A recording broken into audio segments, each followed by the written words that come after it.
और हमको नहीं, हमारे गुरु जी को सम्मान दिया। अब गुरु जी के साथ हम हैं, इसीलिए है मुनि समेत दो बंधुता बैठा रे।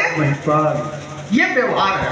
परमात्मा भी कहते हैं कि व्यवहार जब करो संसार में तो आवश्यकता पड़े तो विषमता का करो और जरूरत पड़े तो समता का भी करो।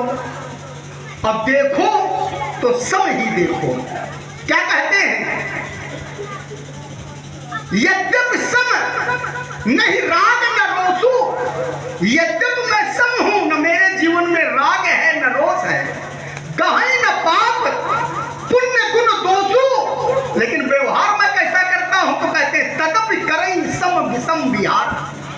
व्यवहार में जो करता हूं, जहां समता की आवश्यकता है वहां सम व्यवहार, और जहां विषमता की आवश्यकता वहां विषम व्यवहार। और वो किसके लिए? भगत अभगत हृदय अनुसारा, भक्तों और भक्तों के लिए के अनुसार मैं ऐसा व्यवहार करता हूं। लेकिन जब मैं देखता हूं तो समदृष्टि से देखता हूं। अब एक उदाहरण दे दूं, सूर्य को भी भगवान कह देते हैं। पंच भगवानों में, पंचदेवों में सूर्य की भी गणना। पंचदेव कौन कौन है आप लोग जानते हैं? देवी जी, भगवती मैया पार्वती या दुर्गा जी, कुछ भी समझ लें। भगवान विष्णु, भगवान शंकर, सूर्यदेव और गणेश जी, ये पंचदेव माने गए।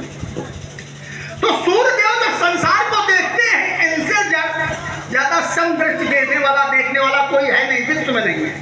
और सूर्यदेव जब सूर्य भगवान जब संसार को देखते हैं तो बताइए क्या विषम दृष्टि से देखते हैं? क्या समदृष्टि से देखते हैं? चाहे निर्धन हो, चाहे बहुत धनवान हो, चाहे दुर्बल हो, चाहे बहुत बलवान हो, चाहे जैसा हो प्रतापी, सबको वो समान दृष्टि से ही देखते हैं। और वेदांत का सूत्र है सा आसु भ्रस्यते स्वार्धात् तस्य भिनिवेशता। सूर्य संसार को समान दृष्टि से देखता है।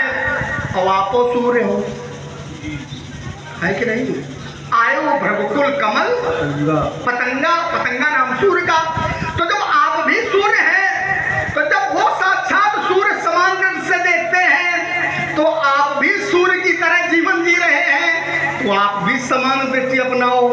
फिर ये क्यों कहती है एक सारंग है, एक पिनाक है, एक गांडीव है, एक पुष्कर है, एक छोटा है, एक बड़ा है, इमे तो धमसी दिव्य श्रेष्ठे लोका भी पूजते दृढ़े बलवती मुख्य सुखते विश्वकर्मणा। वहां पर भी समान बताया गया। उसके नीचे का श्लोक है क्या? इदम द्वितीयम दुर्धर्ष विष्णोर दत्तम श्रोतमयी समान सारम मुनि रौद्र धनुषात्मकम। भगवान शंकर के धनुष के समान ये भगवान विष्णु का सारंग है। क्यों है? अब इस पर एक थोड़ा सा चिंतन तो फिर रुक रहा हूं। भगवान विष्णु का जो धनुष सारंग है, इसकी लंबाई कितनी है? 3.5 हाथ। वितस्त सप्तमानम स्या। और ये जो धनुषा तोड़ा गया अजगौ पिनाक, ये कितना बड़ा है? तो अर्ध पंच हस्तम तू धनु से परिकीर्तम, ये 5.5 हाथ का है। अब आप लोग बताओ, एक 3.5 हाथ का, एक 5.5 हाथ का है, तो आप एक को छोटा एक बड़ा कहेंगे कि नहीं कहेंगे? लेकिन भगवान ने, विश्वकर्मा जी ने या परमात्मा ने कोई निर्णय जब दिया वाल्मीकि जी ने, तो दोनों को समान बताया। समान सारम मुनि, ये दोनों समान हैं। क्यों? क्योंकि दोनों के गुण धर्म एक हैं। इसलिए महात्मा जी यही मैं चाहता हूं, चाहे हमारे धनुही हो, चाहे ये धनुष हो, सबके गुण धर्म एक है। जब धनुही का भी गुण धर्म एक है, धनुष का भी गुण धर्म एक है, उस पर भी बाण चढ़ा करके लक्ष्य तक पहुंचाया जाता है, इस पर भी बाण चढ़ा कर लक्ष्य तक पहुंचाया जाता है। तो गुण धर्म एक होने के कारण दृष्टि भेद हटाओ, समदृष्टि रखो। आपका भी कल्याण, इनका भी कल्याण, हमारी भी बात। और लाभ जून धन तोरे देखा। अब नाम बताए दे रहे जौन करे अब बता देना, रुक जाओ थोड़ी। अच्छा रुक जाओ को पहले हमारी मोना जी कि परमात्मा ने जब ये कहा है, जो परशुराम जी ने चौपाइयां पढ़ी हैं, चौपाइयां क्या थी? क्या थी? तो कहा सब मम प्रिय सब मम उपजाए, और सबते अधिक मनुज मोहि भाई।